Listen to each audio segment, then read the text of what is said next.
Bueno, hoy estamos miércoles nuevamente, la semana pasa realmente rápido y lo bueno del día de hoy es que tenemos nuestro podcast, nuevo capítulo desde el silencio. Como siempre, reiteramos con ustedes, este es un espacio en el cual se busca dar voz a mujeres silenciadas a lo largo de nuestra historia. Insistimos en esto día con día porque es una situación que se repite muchísimo y afortunadamente tenemos siempre este espacio en el que podemos investigar, podemos traer a colación a autoras que en su tiempo nos llegaron a gustar el total reconocimiento de sus logros. Es un placer para mí entonces, con esta introducción, presentarles a la invitada del día de hoy. A ella se le conoce como la Tolstoy de México. Ella es descrita como una doctora que es adictiva. Es una persona que supo ser un ícono, que supo ser un mito. Es una mujer fuera de serie, simplemente, con un talento enorme que a nadie deja indiferente. Con ustedes tenemos aquí, presente, junto a nosotros, a la mismísima Elena Garro. Gracias por la invitación. Elena, no, para nosotros realmente es un gusto poder tenerte aquí con nosotros el día de hoy. Bueno, decía yo que ahora hablábamos un poco detrás de cámaras y fuiste considerada precursora de lo que es el género del realismo mágico junto a una figura como Juan Rulfo. Realmente, ¿tú qué consideras de esa etiqueta? Lo hablábamos tras cámaras, pero me gustaría de alguna manera que se pudiera escuchar lo que tú opinabas al respecto de esta etiqueta. En realidad no considero que sea así. Me parece que es una herramienta de publicidad innecesaria para mi desenvolvimiento en las letras. Claro, entiendo. Entonces, cuéntanos un poco de ese camino hacia el mundo literario. ¿Cómo es que empieza todo? Bueno, yo estudié en la Escuela Nacional Preparatoria, ubicada en el antiguo Colegio de San Ildefonso. Después entré a la carrera de Letras Españolas en la Universidad Nacional Autónoma de México. Pero entonces me casé y ya no pude terminar mi carrera. Ya después hice estudios de posgrado en Berkeley y la Sorbona de París. Sin embargo, todas mis aficiones como la danza clásica fueron truncadas por completo. Puso fin a mi vida de estudiante y casi aniquila mi sueño artístico. Esa es una etapa muy difícil para ti. Realmente muchos sueñan con el matrimonio, es como este eje de un ideal romántico que emblema y contiene profundamente todo lo que es la felicidad. Pero para usted, Elena, ¿qué significó el matrimonio en su vida? Bueno, para empezar, yo ni siquiera me quería casar. Yo siempre decía que por lo único que me casaría sería para tomar café con leche, porque en mi casa no nos daban café, solo avena. Entonces empecé a tomarlo cuando me casé. Nunca fui muy enamorada, antes era un sueño, pero nunca me pareció realizable, porque la convivencia con la persona siempre resulta en un fracaso. No soy feliz, pero tampoco desdichada, soy neutra. La felicidad no se alcanza en este mundo, tal vez en el cielo. Podría decirse que en ese momento usted se encuentra en algún tipo de limbo existencial. Es como un tipo de enfrentamiento tumultuoso que pone en contraposición la creencia de quiénes somos versus lo que terminamos siendo. Es difícil, es caótico, es frustrante. Muchos se estacan justamente en ese pasillo, pero usted evoluciona a partir de la escritura.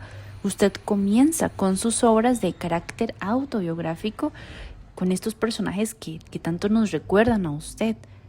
¿Cómo empieza todo esto? Bueno, yo empecé a escribir porque estaba en Berna, muy enferma, y me acordé de mi infancia. Escribí entonces los recuerdos del porvenir. La iba a quemar en una estufa, pero Elena, mi hija, y Paco, su primo, me detuvieron. Ella la tomó y corrió a encerrarse con la novela en su cuarto. Bueno, esto realmente en realidad es una gran suerte para el mundo literario. Esta obra incluso fue merecedora, ¿sí?, del premio Javier Villaurrutia en el año 1963. ¿Podría hablarnos usted un poco al respecto? En esta novela lo que yo hago es darle voz al poblado Ixtepec, que se convierte en el narrador de una trágica historia de amor y deseo, también de crueldad y celos, que tiene como contexto la Guerra Cristera, uno de los episodios más sangrientos de nuestra historia mexicana. Esto demuestra realmente sus visiones políticas, su estilo de escritura. Primordialmente es usted una escritora comprometida con la memoria, con la historia y, como digo, con la política. Y hablando de esto, la historia política en general latinoamericana se ha caracterizado por lo que es un continuo conflicto político que ha desterrado a grandes escritores. Usted fue uno de ellos. ¿Cómo fue eso para usted? En mi caso fue una mezcla del factor político y personal. Para la segunda mitad de los años 50 yo me involucro mucho en un gran activismo social. Me llegó a interesar sobre todo en la defensa de campesinos de Huatepec, Morelos, que les estaban quitando las tierras, los asesinaban, los metían a la cárcel, los envenenaban.